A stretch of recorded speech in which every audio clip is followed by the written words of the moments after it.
आप सब लोगों का स्वागत है दोस्तों मेरे YouTube चैनल ज्ञान गंगा पर। साथियों, दोस्तों, मेरे भाइयों, आप सब कैसे हैं? उम्मीद है आप लोगों की तैयारी बहुत बढ़िया चल रही होगी। आप सभी लोगों को होली की बहुत बहुत बहुत सारी हार्दिक शुभकामनाएं।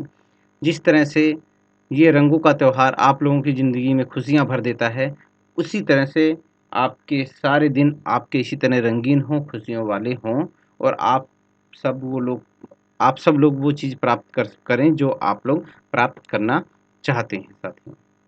साथियों, हमने अब तक जो किया है वो किया है, विकास के चरण पढ़े हैं। हमने पांचों विकास के चरण हमने पढ़ लिए। अब जो हम पढ़ने जा रहे हैं वो पढ़ने जा रहे हैं संगठन की विचारधारा। क्या पढ़ने जा रहे हैं साथियों? संगठन की विचारधारा। तो यहाँ से क्वेश्चन आता ही आता है, आप इसको बड़े ध्यान से समझिएगा और इसके बाद हो सके तो बुक भी पढ़िएगा। आप एक बार बुक पढ़ लेंगे तो आपको बिल्कुल बहुत अच्छे से क्लियर हो जाएगा कि भाई क्या चीज़ है ये, ठीक है ना।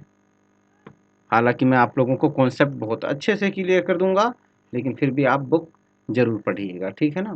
संगठन की विचारधारा, तो संगठन की कई सारी विचारधाराएं हैं, जिसमें से पहली विचारधारा जो है वो है शास्त्रीय विचारधारा। क्या है दोस्तों? शास्त्रीय विचारधारा। इसे क्लासिकल थ्योरी भी कहते हैं, परंपरागत सिद्धांत भी कहते हैं और बंध सिद्धांत भी कहते हैं या बंध थ्योरी भी कहते हैं, ठीक है ना। तो ये तीनों इसके नाम है।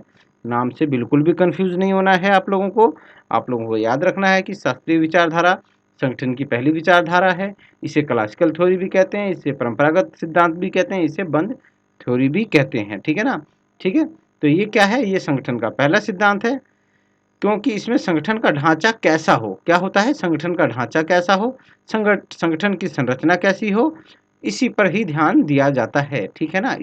इसमें सिर्फ संगठन के बारे में ही बात की जाती है। क्या है? संगठन का ढांचा कैसा हो और संगठन की संरचना कैसी हो, ठीक है ना।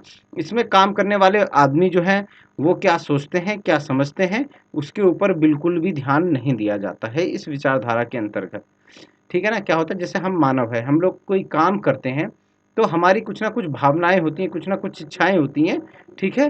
तो उन इच्छाओं को, उन भावनाओं को, उन मानवीय तत्वों को दरकिनार कर दिया जाता है, उसके बारे में बिल्कुल भी बात नहीं की जाती है। इसी कारण से इसको क्या कह देते हैं? इसको मशीनी विचारधारा कहते हैं। क्यों? कि मशीन जो है, मशीन कुछ सोचती नहीं है, कुछ समझती नहीं है, उसके अंदर फीलिंग्स नहीं होती हैं। लेकिन मानव जो होता है उसके अंदर फीलिंग्स होती हैं, ठीक है ना। तो ये मानव को किस तरह से काम करवाती है? एक मशीन की तरह से काम करवाती है। इसी वजह से इसको मशीनी विचारधारा भी कहा जाता है, इसको यांत्रिकी विचारधारा भी कहा जाता है, या इसको औपचारिक विचारधारा भी कहा जाता है। तो अगर आप क्वेश्चन में कहीं भी हो मशीनी विचारधारा क्या होती है या यांत्रिक विचारधारा या औपचारिक विचारधारा, तो आपको याद रखना है ये शास्त्रीय ही विचारधारा होती है, ठीक है ना। और इसके समर्थक कौन कौन है दोस्तों? हेनरी फ्योल है, लूथर गुलिक है, उर्विक है आपका, और टेलर, मुने व रीले हैं। तो हम इन चारों पांचों का जो है ना, इन सबों का अध्ययन करेंगे इसके अंदर, ठीक है। तो पहले क्या है? हेनरी फ्योल है, हेनरी फ्योल के बारे में, ठीक है ना। हेनरी फ्योल थे वो, जो क्या थे वो, आपको उनको क्लासिकल थ्योरी का क्या कहा जाता है? इनको जनक कहा जाता है, ठीक है ना। क्लास लिख दिया यहाँ पे, क्लासिकल है ये दोस्तों, क्लासिकल है, ठीक है ना, क्लासिकल है। इसको क्लासिकल थ्योरी का क्या कहा जाता है? जनक कहा जाता है, ठीक है ना। और इनकी एक रचना थी 1916 में, जिसका नाम था जनरल एंड इंडस्ट्रियल मैनेजमेंट, ठीक है ना। ये कब प्रकाशित हुई थी? ये हुई थी 1916 में। इन्होंने ये रचना की थी। लेकिन दोस्तों 1916 जो है वो क्या था आपका? 1916 में तो ये हुई थी, लेकिन ये इसका जो इंग्लिश में अनुवाद हुआ था 1929 में हुआ था। क्या हुआ था? अंग्रेजी में अनुवाद 1929 में हुआ था। तो इसको क्या कहते हैं? लोक प्रशासन का जो है ना, पब्लिक एडमिनिस्ट्रेशन का, सॉरी, पब्लिक एड के विकास का जो दूसरा चरण था ना, सेकेंड स्टेप है ना, उसमें चला जाता है ये बुक, ठीक है ना। किसमें चला जाता है? सेकेंड स्टेप में। क्योंकि लोग 1916 समझ के ना इसको ना प्रथम चरण की रचना समझ लेते हैं, कि इसको प्रथम प्रथम चरण की रचना समझ लेते हैं, लेकिन दोस्तों इसका अंग्रेजी में अनुवाद 1929 में हुआ था, इसीलिए ये सेकेंड स्टेप में जाता है, ठीक है ना। सेकेंड उसमें जाता है, सेकेंड द्वितीय चरण में चला जाता है, ठीक है ना। वह ये जो थे आपके हेफेओल थे, वो लोक व सार्वजनिक प्रशासन में भेद नहीं करते थे। मतलब भाई चाहे आपका सरकारी हो या गैर सरकारी, गैर सरकारी मतलब प्राइवेट। ये दोनों प्रशासन को एक ही जैसा समझते थे। इन दोनों के प्रशासन में, सरकारी और निजी प्रशासन में, ये भेद नहीं करते थे हेनरी फेयोल, ठीक है ना। और इसी वजह से इन्होंने लिखा है कि हमारे सामने, क्या लिखा है इन्होंने, हमारे सामने प्रशासन के कई नहीं बल्कि एकमात्र विज्ञान है जो समान रूप से सरकारी और गैर सरकारी सभी मामलों में लागू किया जा सकता है। ये कहना चाहते हैं चाहे भाई हमारे पास प्रशासन का के बहुत सारे नहीं, सिर्फ एक ही विज्ञान है, और वो विज्ञान है चाहे वो सरकारी महकमा हो चाहे प्राइवेट महकमा हो, ठीक है ना, चाहे गवर्नमेंट ऑर्गेनाइजेशन हो चाहे प्राइवेट ऑर्गेनाइजेशन हो, जहाँ भी हो वहाँ पे ये सभी मामलों में लागू होता है, ठीक है ना। क्या होता है वो, प्रशासन का विज्ञान, ठीक है ना। आगे बढ़ते हैं दोस्तों।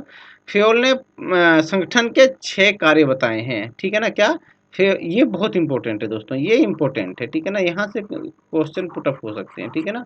कह सकते हैं निम्नलिखित में से कौन सी ऐसी गतिविधियां हैं जिसे फेयोल नहीं बताता है, ठीक है ना, या फेयोल के द्वारा नहीं दी गई हैं, ठीक है ना। तो आपको ये ध्यान रखना है, 6 कार्य बताता है जिन्हें वो क्या कहता है, संगठन की 6 गतिविधियां कहता है। क्या कहता है, संगठन की 6 गतिविधियां कहता है। क्या कहता है भाई, एक संगठन में क्या होगा, एक वाणिज्यिक गतिविधियां होंगी, ठीक है ना, प्रबंधकीय गतिविधियां होंगी, सुरक्षा संबंधी गतिविधियां होंगी, तकनीकी गतिविधियां होंगी, लेखांकन होगा और वित्तीय गतिविधियां होंगी। तो ये 6 गतिविधियां हेनरी फेयोल क्या बोलते हैं, अपने क्या संगठन के 6 कार्य बताता है या 6 सिद्धांत बताता है। कौन बताता है दोस्तों, ये बताता है हेनरी फेयोल बताता है, ठीक है ना साथियों।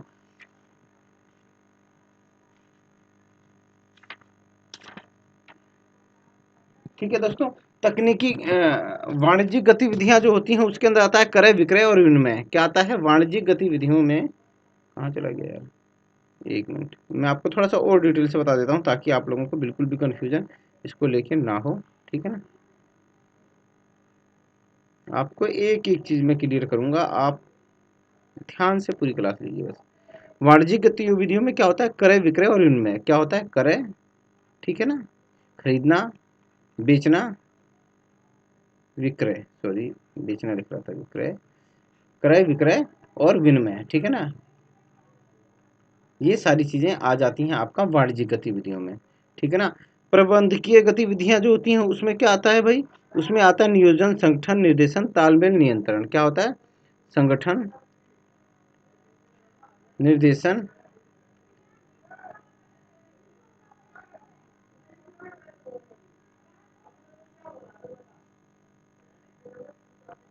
तो दोस्तों क्या हो गया, संगठन, निर्देशन, फिर उसके बाद आपका तालमेल, नियंत्रण। क्या, तालमेल और नियंत्रण। तो ये सारी चीजें इसमें आ जाती हैं, प्रबंधकीय में आ जाती हैं। सुरक्षा में, सुरक्षा से संबंधित सारी की सारी गतिविधि आ जाएंगी। जान और माल की रक्षा, ठीक है ना, माल की रक्षा। आजकल आपने देखा होगा बहुत सारे संगठन अपने उनका क्या बोलते हैं, वर्करों का क्या करवा देते हैं, इंश्योरेंस करवा देते हैं, ESI वगैरह करवा देते हैं ताकि बीमार हो या कोई घटना हो तो उनका कर सकें, ठीक है ना। फिर उसके बाद आती हैं आपका तकनीकी गतिविधियां, उत्पादन, निर्माण, अनुकूलन, उत्पादन वगैरह इसमें आ जाता है। उत्पादन वगैरह करना हो भाई, उत्पादन के लिए कौन सी तकनीक लगानी है, किस तरह की मशीनें लगानी है।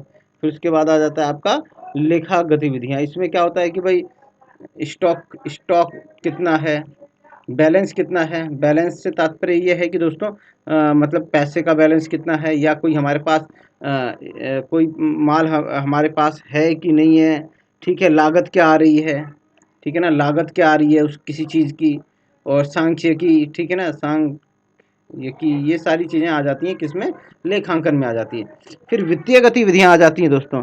अब वित्तीय गतिविधियां के अंदर में क्या होता है कि भाई पूंजी पूंजी पूंजी से संबंधित आ जाता है कि पूंजी पूंजी पूंजी पूंजी पूंजी के बारे में सारी जो आता है वो सब इसमें आ जाता है। किसमें आ जाता है, आपका वित्तीय में आ जाता है, ठीक है ना। तो फेयोल ने संगठन के 6 कार्य बताए हैं जिसके अंदर में कौन कौन से हैं आपके, वो उनको 6 गतिविधियां कहा जाता है। वाणिज्यिक गतिविधियां, प्रबंधकीय गतिविधियां, सुरक्षा संबंधी गतिविधियां, तकनीकी गतिविधियां, लेखांकन और वित्तीय। अब फेयोल क्या कहता है, किसी प्रबंधन या प्रबंधक के 5 तत्व होते हैं, ठीक है ना। किसी प्रबंधन के क्या होते हैं, 5 तत्व होते हैं। कौन कौन से? प्लानिंग, भाई प्लानिंग कौन सी है? ऑर्गेनाइजेशन है, ठीक है ना। उसके बाद क्या बोलते हैं आपका? कंट्रोल, कमांड और कोऑर्डिनेशन, ठीक है ना, तालमेल, ठीक है ना। तो इसको संक्षेप में क्या जाता है? POCCC, ठीक है ना। तो इसको कहा जाता है, याद रखना, ये किसने दिया, ठीक है ना, ये किसने दिया? फेयोल ने दिया, फेयोल ने दिया, ठीक है ना। तो इसको याद रखना, ठीक है दोस्तों। आगे बढ़ते हैं। फेयोल के अनुसार संगठन के उच्च स्तर पर तकनीकी क्षमता नहीं बल्कि प्रशासनिक क्षमता की जरूरत होती है, ठीक है ना। तो ये बात याद रखना, यहाँ से क्वेश्चन आ सकता है कि हेनरी फेयोल के अनुसार संगठन के उच्च स्तर पर किसकी जरूरत है? ऑप्शन होगा तकनीकी क्षमता, प्रशासकीय क्षमता, और कुछ और भी इस तरह के ऑप्शन हो सकते हैं। आपका क्या बोलते हैं, जैसे आदेश की एकता, इस तरह का कुछ हो सकता है। तो आप इस चीज़ का ध्यान रखना कि भाई संगठन के उच्च स्तर पे जो होता है आपकी प्रशासनिक क्षमता की जरूरत होती है। और क्या बोलते हैं, संगठन के निचले स्तर पे जहाँ पे छोटे छोटे कर्मचारी होते हैं, वहाँ पे किसकी ज़रूरत होती है? तो वहाँ पे तकनीकी की ज़रूरत होती है। क्या होती है? जितनी बढ़िया तकनीक होगी उतना बढ़िया उत्पादन होगा। तो निचले स्तर पे कौन किस चीज़ की आवश्यकता है? तकनीकी की आवश्यकता है, ठीक है ना, निचले पायदान पे। और उच्च स्तर पे किसकी ज़रूरत है? प्रशासनिक क्षमता, क्योंकि वो प्रशासनिक क्षमता में आदेश हो गया, ये सारी चीज़ें, निर्देश वगैरह, ये सब मैनेजमेंट, ये सब आ जाएगा, ठीक है। तो पढ़ते हैं फिर उसके बाद हेनरी फेयोल प्रशासन के 14 सिद्धांतों का उल्लेख करते हैं दोस्तों। क्या कहते हैं? हेनरी फेयोल प्रशासन के 14 सिद्धांतों का उल्लेख करते हैं। अब वो कौन कौन से सिद्धांत हैं, आप इनको जरा गौर से और ध्यान से समझिएगा, क्योंकि यहाँ से क्वेश्चन आ जाते हैं बहुत अच्छे अच्छे, ठीक है ना। तो पहला है कार्य विभाजन या विशिष्टीकरण का सिद्धांत। क्या है दोस्तों? कार्य विभाजन या विशिष्टीकरण का सिद्धांत। ये यहाँ पे लिख लो, विशिष्टीकरण। यहाँ से ये भी आ सकता है दोस्तों, विशिष्टीकरण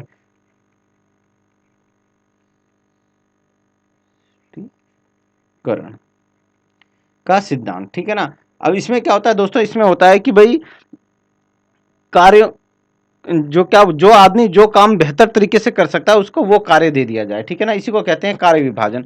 अगर कोई संगठन के अंदर में कोई बंदा क्या बोलते हैं, शर्ट की कटिंग बढ़िया करता है तो उसे कटिंग का कार्य दे दिया जाए। कोई कोई कर्मचारी कॉलर बहुत अच्छा बनाता है तो उसको कॉलर कॉलर बनाने का काम दे दिया जाए। कोई सिलाई अच्छी करता है उसको सिलाई का दे दिया जाए। और कोई क्या बोलते हैं आपके बटन अच्छे लगाता है उसको बटन के काम दे दिए जाए। और अगर कोई ऐसा होगा जो बढ़िया प्रेस करता होगा और पैकिंग करता होगा तो उसको प्रेस और पैकिंग का कार्य दे दिया जाए। इसी को कहते हैं कार्य विभाजन। मतलब जो बड़े जिसके अंदर जिसको कार्य करने का उसके अंदर विशिष्ट वो हो, गुण हो, उसको वो विशिष्ट कार्य दे दिया जाए, ठीक है ना। सत्ता और उत्तरदायित्व का सिद्धांत। क्या है? सत्ता और उत्तरदायित्व का सिद्धांत। इसमें क्या होता है कि भाई आदेश देने का अधिकार और आज्ञा पालन करवाने की शक्ति। क्या होता है? इसी को कहते हैं उत्तरदायित्व का सिद्धांत। मतलब आदेश देने का अधिकार, देने का अधिकार, ठीक है साथियों। और क्या हो गया आपका? आज्ञा पालन करवाने की शक्ति, आज्ञा पालन कराने की शक्ति, ठीक है ना, इसी को कहते हैं, ठीक है। और एक बात और याद रखना, इसको प्राधिकार और जिम्मेदार का भी बोल सकते हैं। इसको क्या बोल सकते हैं? प्राधिकार या जिम्मेदार, ठीक है ना, या जिम्मेदारी का सिद्धांत, ठीक है, जिम्मेदारी का सिद्धांत, ठीक है ना। तो ये भी बोल सकते हैं। क्या हो गया फिर उसके बाद? पद सोपान। क्या आ गया दोस्तों? पद सोपान का सिद्धांत। अब पद सोपान का सिद्धांत क्या होता है साथियों? इसका होता है कि भाई इसके अंदर क्या होता है कि भाई जो एक श्रेष्ठ जो है ना, वो अपने जो नीचे वाले कर्मचारी हैं, ठीक है, निम्नतर कर्मचारी है, वो अपने उच्च कर्मचारी से आज्ञा प्राप्त करता है। क्या कहता है? अपने क्या बोलते हैं, उससे अपने क्या बोलते हैं, अपने एक निम्न अधिकारी जो होता है अपने उच्च अधिकारी से आज्ञा प्राप्त करता है। इसी को कहते हैं पद सोपान या उचित प्रक्रिया का सिद्धांत या हायरार्की कहते हैं, ठीक है ना। इसी को क्या कहते हैं? हायरार्की कहते हैं, ठीक है ना दोस्तों। मतलब अगर मान लो जैसे कोई अगर उच्च अधिकारी ने कोई आदेश दिया तो वो क्या होगा कि भाई स्टेप बाय स्टेप, ठीक है ना, किसी किसी किसी उच्च ने आदेश दिया है ना, तो step by step, step by step ये नीचे की तरफ जाएगा, ठीक है ना, ये आदेश ऊपर से नीचे की तरफ स्टेप बाय स्टेप जाएगा, ठीक है ना। और अगर नीचे वाला अगर कोई सुझाव देना चाहता है तो वो भी स्टेप बाय स्टेप ऊपर जाएगा। ऐसा नहीं हो सकता कि आपके आप मान लो आप एक कॉलेज के अंदर में हो, तो कॉलेज के अंदर में आप कोई आदेश आता है प्रिंसिपल का, तो ऐसा नहीं है कि प्रिंसिपल आप लोगों के सामने आ जाता है और तुरंत वो आदेश दे देता है कि भाई ऐसा ऐसा ऐसा होगा। नहीं, ये प्रिंसिपल क्या करेगा कि प्रिंसिपल अपने नीचे वाले अधिकारी को आदेश देगा कि भाई ऐसे ऐसे एक नोटिस बोर्ड लगा दो कि हम कॉलेज के अंदर एक बहुत बड़ा फंक्शन करने जा रहे हैं, जो जो पार्टिसिपेट करना चाहता है वो आ जाए, ठीक है। फिर वो ऊंचा वाला अधिकारी वो अपने नीचे वाले अधिकारी को दे देगा डाटा वाटा बना के कि भाई ये ऐसे है, ये जाओ तुम चिपका दो, और वो जाके चिपकाएगा। तो एक क्या हुआ कि एक पद सोपान, एक उचित प्रक्रिया के तहत ये कार्य पूरा हुआ। प्रिंसिपल ने एक नीचे अपने नीचे वाले अधिकारी को दिया, और नीचे वाले अधिकारी ने पियोन टाइप को उसको टाइप वाइप करके पियोन को दे दिया कि भाई जाके चिपका दे। तो यही हो गया, क्या बोलते हैं, आपका पद सोपान सिद्धांत, ठीक है ना। लेकिन अब इस पद सोपान के कुछ प्रॉब्लम्स होती हैं। क्या होती है कि भाई पद सोपान में किसी भी आदेश को हर एक चरण से होके गुजरना होता है। क्या होता है, पद सोपान में हर एक आदेश को हर चरण से होके गुजरना होता है, जिससे क्या होता है कि समय बहुत ज़्यादा लग जाता है। क्या लगता है, समय बहुत ज़्यादा लग जाता है। तो इसी समस्या को दूर करने के लिए, इसी दोष को दूर करने के लिए क्या किया है कि फेयोल ने गैंग प्लैंक का सिद्धांत दिया है। क्या दिया है, गैंग प्लैंक का सिद्धांत दिया है। क्या दिया है, गैंग प्लैंक। यहाँ पे मैं लिख देता हूँ, ठीक है ना।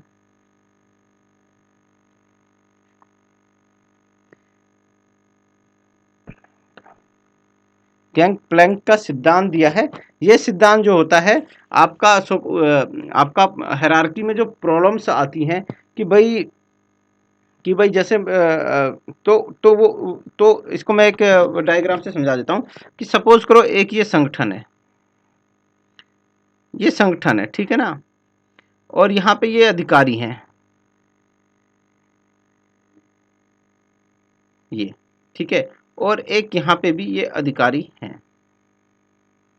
अब यहाँ वाला जो अधिकारी है, ठीक है ना, ये अधिकारी जो है यहाँ वाला, ठीक है ना, ये इसको कोई फाइल भेजनी है इस वाले अधिकारी को, इस वाले अधिकारी को, ठीक है ना, इस वाले अधिकारी को कोई फाइल भेजनी है इस वाले अधिकारी को, ठीक है। अब ये क्या करेगा कि ये फाइल अपने ऊपर वाले अधिकारी को देगा, ये ऊपर वाला अधिकारी इसको देगा, ये इसको देगा, ये इसको देगा, ये टॉप लेवल पे जाएगा, फिर यहाँ से ये फाइल ऐसे ऐसे करके यहाँ तक इसके पास आएगी, ठीक है ना। अब इसमें बहुत टाइम लग जाएगा, हो सकता है भाई कई महीनों भी लग जाए, दिन भी लग जाए, ठीक है। लेकिन अगर इस देरी से बचनी है, यहाँ पे अगर देरी से बचनी है, तो क्या करना होगा कि ये वाला जो अधिकारी है ये अपने ऊपर वाले अधिकारी से आदेश प्राप्त कर लेगा, ठीक है ना, आदेश प्राप्त कर लेगा और सीधे यहाँ से इसको फाइल पहुंचा देगा। इसी को कहते हैं गैंग प्लैंक, ठीक है ना, इसी को गैंग प्लैंक कहते हैं। आपसे क्वेश्चन इस तरह से आएगा कि गैंग प्लैंक का सिद्धांत जो है वो किस किस कमी को दूर करता है, तो वो पद सोपान में होने वाली देरी की जो समस्या है उसको दूर करता है, ठीक है ना। क्या होता है कि भाई पद सोपान के अंदर में इसको स्केलिंग प्रक्रिया भी कहते हैं, स्केलिंग प्रक्रिया भी कहते हैं। तो पद सोपान या स्केलिंग प्रक्रिया के अंदर में बहुत देरी हो जाती है, बहुत टाइम लगता है। उस समस्या को दूर करने के लिए हेनरी फेयोल ने गैंग प्लैंक का सिद्धांत दिया है। आप साथियों, आप लोगों को बहुत अच्छे से समझ में आ गया होगा। मैंने कोशिश की कि आप लोगों को बहुत अच्छे से ये समझाऊं, क्योंकि अगर क्वेश्चन बनेगा तो क्वेश्चन यहीं से ही बनेगा। आपको कंफ्यूज करेगा, आपको घुमाएगा फिराएगा, लेकिन आपको कंफ्यूज नहीं होना है, आपको बिल्कुल भी घूमना फिरना नहीं है, ठीक है ना। जब आप एग्ज़ाम दे लेना, पास कर लेना और नेट जेआरएफ ले लेना, फिर उसके बाद घूमने घूमने चले जाना। लेकिन यहाँ एग्जामिनेशन हॉल के अंदर भी बिल्कुल भी घूमना फिरना नहीं है, ठीक है। तो दोस्तों, फिर उसके बाद जो अगला सिद्धांत आता है आदेश की एकता, ठीक है ना। आदेश की एकता, हेनरी फेयोल को इसका जनक कहा जाता है दोस्तों साथियों। क्या कहा जाता है, हेनरी फेयोल को इसका जनक कहा जाता है।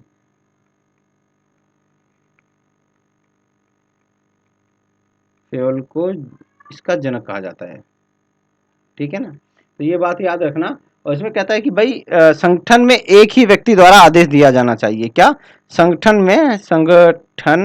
में एक व्यक्ति द्वारा आदेश, एक व्यक्ति द्वारा आदेश, आदेश दिया जाना चाहिए, ठीक है ना। तो ये कहता है आदेश की एकता, ठीक है ना। उसके बाद आता है निर्देश की एकता, ठीक है ना। क्या आता है? निर्देश की एकता।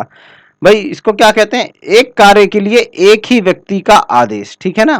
क्या? एक कार्य के लिए एक व्यक्ति का आदेश, एक कार्य के लिए एक व्यक्ति का आदेश, एक व्यक्ति व्यक्ति व्यक्ति का आदेश। अब आप यहाँ पे कंफ्यूज हो रहे होंगे, आप कहेंगे सर एक तरफ तो आदेश की एकता की बात कर रहे हो कि संगठन में एक ही व्यक्ति का आदेश होना चाहिए, और यहाँ पे कह रहे हो निर्देशन में एकता, मतलब एक कार्य के लिए एक व्यक्ति, दूसरे कार्य के लिए दूसरा व्यक्ति, तीसरे कार्य के लिए तीसरा व्यक्ति। तो दोस्तों मैं आप लोगों को बहुत अच्छे से इसको समझा देता हूँ, ठीक है। निर्देश की एकता क्या चीज़ है, ठीक है ना, क्योंकि क्वेश्चन यहीं से आएंगे और कहीं से नहीं आएंगे। अक्सर बच्चों को समझ में नहीं आता है, बच्चे दूसरा चालू कर देते हैं, उसको छोड़ देते हैं। लेकिन दोस्तों मैं आपको ऐसे समझाऊंगा कि आपको बहुत अच्छे से समझ में आएगा। निर्देश की एकता समझते हैं दोस्तों। एक एग्जांपल देता हूं, एक कॉलेज है, कॉलेज या फैकल्टी ऑफ आर्ट ले लेते हैं दोस्तों, फैकल्टी ऑफ आर्ट। ये दिल्ली का सबसे बड़ा दिल्ली यूनिवर्सिटी का जो विश्वविद्यालय है, वहाँ पे ये फैकल्टी ऑफ आर्ट, और ये सब पूरे दिल्ली का या डीयू का जो भी कार्यक्रम है वो यहीं से ऑपरेट होता है, ठीक है ना। कभी आप आइएगा, आपको बहुत अच्छा लगेगा, आपको ऐसा लगेगा कि जैसे आप किसी इंग्लैंड के या आपका किसी इंग्लैंड के विश्वविद्यालय में है, ठीक है। तो कॉलेज है भाई, कॉलेज के अंदर एक प्रिंसिपल है, क्या है? प्रिंसिपल, ये प्रिंसिपल है, ठीक है। अब ये प्रिंसिपल जो आदेश देगा तो वो क्या होगा? आदेश की एकता के तहत आएगा, ठीक है ना। क्या होगा? क्योंकि आदेश देने वाला एक ही व्यक्ति है, प्रिंसिपल है वो, तो ये क्या होगा? आदेश की एकता हो जाएगा। लेकिन दोस्तों यहाँ पे पॉलिटिकल साइंस का डिपार्टमेंट है, क्या है? पॉलिटिकल साइंस का डिपार्टमेंट है। यहाँ पे आपका कॉमर्स, सॉरी, यहाँ पे जो है आपका सोशल साइंस का है, सोशल साइंस का है, यहाँ पे साइंस का है, यहाँ पे क्या बोलते हैं आपका और कोई सा डिपार्टमेंट हो सकता है, जैसे आपका मैथ्स का डिपार्टमेंट है, ठीक है ना। यहाँ पे इंग्लिश लिटरेचर है, यहाँ पे हिंदी हिंदी का हिंदी साहित्य का है। तो यहाँ कितने सारे डिपार्टमेंट हो गए। अब किसी को पॉलिटिकल पॉलिटिकल डिपार्टमेंट के अंदर में अगर कोई है, तो वहाँ पे जो आदेश मिलेंगे, पॉलिटिकल से संबंधित जो आदेश मिलेंगे, पॉलिटिकल साइंस से संबंधित जो आदेश मिलेंगे, इसको कहेंगे निर्देश की एकता, ठीक है ना। क्योंकि पॉलिटिकल ये एक तरह का कार्य हो गया, क्या हो गया? ये एक तरह का कार्य हो गया। सोशल साइंस में एक तरह का कार्य हो जाएगा दोस्तों, क्या हो जाएगा? सोशल साइंस में एक तरह का कार्य हो जाएगा, सोशल साइंस में एक तरह का कार्य हो जाएगा, मैथ में एक तरह का कार्य हो जाएगा, इंग्लिश एक तरह का कार्य हो गया, और आपका ये क्या हो गया? हिंदी में एक तरह का काम हो गया। तो ये क्या हो गया? निर्देशों की एकता, ठीक है ना। अब उस और यहाँ पे अगर प्रिंसिपल इन सबको आदेश देता है तो ये क्या हो जाएगा? आदेश की एकता हो जाएगा। लेकिन यहाँ पे political science department, Delhi university, भाई दिल्ली यूनिवर्सिटी एक बहुत बड़ा संगठन है, उसके अंदर अलग अलग कार्य हो सकते हैं, पॉलिटिकल से रिलेटेड कार्य हैं, सोशल साइंस से रिलेटेड कार्य हैं, और आपका और भी कई सारे डिपार्टमेंट हो सकते हैं। तो वहाँ पे जो एकता होगी वो क्या है? निर्देशों की एकता, मतलब एक कार्य के लिए एक व्यक्ति यहाँ पे जिम्मेदार है, मतलब ये क्या होगा? पॉलिटिकल साइंस का एक हेड होगा, ठीक है ना। ठीक है, और वो क्या होगा? वो आदेश देगा, वो निर्देशों में एकता होगा। उसी तरह सोशल साइंस का हेड होगा, उसी तरह साइंस का होगा, उसी तरह मैथ का होगा, इसके सारे हेड होंगे, और वो जो आदेश देंगे वो क्या आएगा? वो आदेश निर्देश की एकता के तहत आ जाएगा, ठीक है ना। उसके बाद क्या है? अनुशासन है दोस्तों। तो कुछ अनुशासन होते हैं संगठन के। क्रमबद्ध कार्य को क्रमबद्ध तरीके से किया जाता है। वेतन होगा दोस्तों, अगर कर्मचारी हैं तो भैया अधिकारी हैं, उनके वेतन निश्चित होंगे। कर्मचारियों की भर्ती कैसे की जाए, ये भी होगा इसके अंदर में, ठीक है ना। उनके कार्यकाल की स्थिरता होगी, भाई कितने समय तक कार्य करें, उनका निश्चित होना चाहिए कार्यकाल, ठीक है ना। कोई अगर कोई अगर कार्य सही से नहीं कर रहा है तो उसको टाइम से पहले भी निकाल सकते हैं। व्यक्तिगत हितों की तुलना में संगठन के हितों को महत्व। अब ये देखो दोस्तों, इसी वजह से इसको मशीनी विचारधारा या यांत्रिक विचारधारा कहता है। ये कहता है भाई आपके व्यक्तिगत हितों का यहाँ पे कोई महत्व नहीं है, आपके व्यक्तिगत हित हैं उनको साइड में रखो, संगठन का हित महत्वपूर्ण है। अगर अगर संगठन में क्या बोलते हैं ज़्यादा उत्पादन करना है, ज़्यादा घंटे काम करने पड़े तो करो, यही है संगठन के हितों को महत्व देते हैं। इसी वजह से व्यक्तिगत हितों को ये दरकिनार कर देते हैं, ठीक है। अगर 30 दिन काम करना है तो 30 दिन काम करना है, कोई फर्क नहीं पड़ता है कि भई आपके व्यक्तिगत हितों को ठेस पहुँचती है, आपके व्यक्तिगत नुकसान होता है, नहीं। संगठन के हितों को सर्वोपरि समझा जाता है, ठीक है ना। पहल, भाई क्या होना चाहिए? पहल करनी चाहिए, हर किसी को क्या करनी चाहिए? पहल करनी चाहिए। किसी योजना की कल्पना हो, इत्यादि चीज़ें हो तो कर्मचारियों को लगन और क्या बोलते हैं आगे निकल के आना चाहिए और उसकी पहल कर देनी चाहिए। केंद्रीयकरण को का समर्थन करते हैं साथियों, साम्यता को ये करते हैं, ठीक है ना। क्या होता है इसके अंदर, क्या होता है कि भाई व्यक्तियों के प्रति दयालुता का व्यवहार होना चाहिए, उन्हें पूरी श्रद्धा लगन से काम करते रहने के लिए प्रेरित किया जाना चाहिए, ठीक है। सर्वोच्च अधिकारी को यही कोशिश करनी चाहिए कि वो संगठन के सभी स्तरों पर साम्य की समझ को स्थापित करे, मतलब हर कोई संगठन के अंदर समान है, ऐसा ऊपर वाला अधिकारी माहौल बनाए और ऐसा समझाए उनको, ठीक है ना। इको डी स्पिरिट जो है वो क्या है, सैन्य भावना। क्या है, सैन्य भावना। किसी भी संगठन में कर्मचारियों के बीच सामंजस्य और एकता होती है, ठीक है, यह संगठन की शक्ति का महत्वपूर्ण स्रोत है।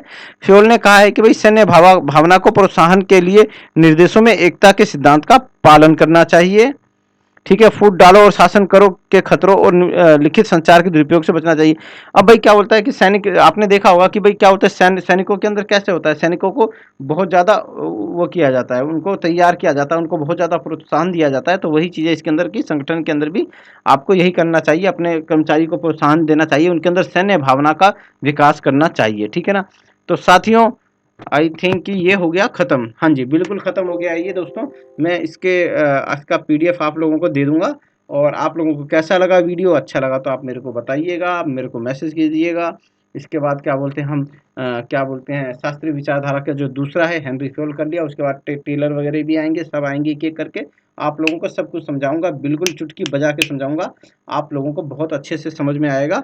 बस आप लोग मेरे साथ बने रहिए, मेरे वीडियो को लाइक कीजिए, शेयर कीजिए, और ज़्यादा से ज़्यादा लोगों को शेयर कीजिए।